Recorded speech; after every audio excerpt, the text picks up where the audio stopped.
Okay, hey guys, we are in the jungle and we are training for the Thailand Motocross Championship. And in this video we are going to be talking about safety when you go to a new track. So here will be 4 tips that will make you a lot safer when you arrive to a new track, and it will give you like a little bit of a system to follow so you don't get injured on your first new track day, and you can also like feel safe and relaxed and enjoy it more. And if you want to see where we're training at the moment, by the way, you can check the links in the description.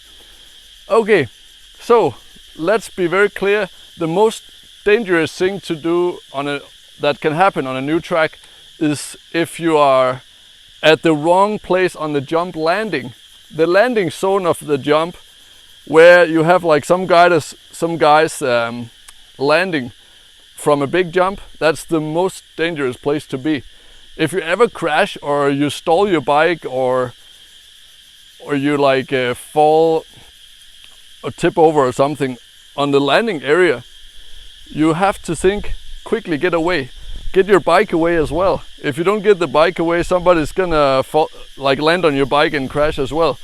So try not to ever stop on a landing area. Like for example over here, we got the 60-foot jump with the landing here.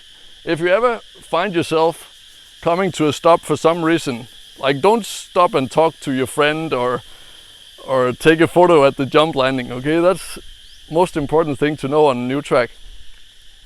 And another way you can be safe on a jump landing is by identifying the fast line. So that's actually going to be step 1. When you get to a new track, is walk around the track or drive around the track and look for where do you see everybody driving the most and the fast guys, which line do they ride. And usually you can see this by looking at the track, and you can see like the track has been worn out in one place where you can see, oh, this is where everybody drive, okay? Then you can know, okay, then you don't want to be on that line for the jump landing, because that's where everybody land, okay? And if you're not going to do the big jumps, you can be safe if you choose to be on the slow line. So the first step you're going to do when you get to a new track is find out the fast line, because then you can find out where's the slow line. That's going to be where there's the most space next to the fast line. It could be left or right. So I made like a drawing here of a turn, and then there's a jump here, okay? So let's imagine the fast riders, they're probably gonna use the berm to get the most speed to get over the jump, right? It means the fast line is probably gonna be coming out of the berm, and then it's gonna be on the right side of the track, going over the jump here, and then landing probably on the right side, or maybe in the middle of the landing, okay? So in this case, you wanna be on the left side. So if you wanna be safe, you're not gonna do this big jump, okay? Then you're maybe gonna stay on the left side all the way over the jump, and especially on the landing, okay? So that's how you can be safe on a new track, by staying on the slow line on the jumps. The rest of the track is not that dangerous, because the fast riders, they can see where you are and they can drive around you, okay? The next thing you can do to be more safe is to ride predictable, especially if you're one of the slower riders. Usually there's always on the track, there's the fast riders and the slow riders, okay? Or the guys that are in between. But you always have to be more careful of the fast riders, because they do the big jumps and they carry a lot of speed, and even they're very good, you know, maybe they're very experienced, but they can't do anything when they're in the air on the big jumps. No matter how good they are, they cannot do anything to control the bike where it's going to land, because it's just flying and it's going to land where it's going to land. So you don't want to be where the bikes land. But on the other parts of the track, what you can do is you can ride predictable.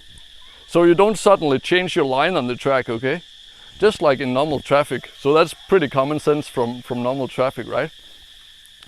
And the last thing, number 4, is you can listen you can listen for the bikes behind you. If there's a fast bike coming, then you can kind of maybe gently move to the slower line. If you want to give room for the fast guy, you can hear they're coming.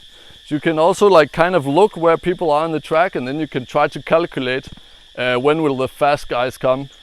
And if you want to try a jump, try to do a jump where you don't want to be in the way of the fast guys. Then you can try to like plan your ride a little bit, or maybe wait until the fast guy passes you, and then you can try the fast jump when there's nobody behind you, in case you crash on the jump or something, right? So that's just 4 pretty simple steps. Okay, first thing, just to summarize everything, you want to identify the fast line on the track. You can see it on the track where people ride mostly, and then you can find out on the jumps where the slow line is, because that's going to be the safe line. And then you want to ride predictable, like in the turns and stuff, and on fast straight sections. You don't want to be like doing slalom down the straight section. If you have like somebody that's coming like a bullet and you're just like all over the place like a fish, then it's not gonna get pretty. And then of course you can listen and look where everybody are, so you try to calculate a little bit where other riders are. So yeah, I hope you will find this useful so you can stay safe on the new track. Of course, if you want to get a bonus tip, is look at the jumps and look at each takeoff, see if they have any bumps. It's called a kicker. If they have any bumps right at the top or edges, you know, like some sharp corners on the jump, as we have a couple of places on our track, then you know you have to be careful, not hit the bumps if there's a bump, and be careful with the edges because they can kick the rear left or right. So if there's like a V in the jump, you want to hit it straight in the middle, or take a completely different line where it's more smooth. So looking at the jump takeoff on each jump before you start riding is actually a good idea as well. So that was about safety. See you on the next video.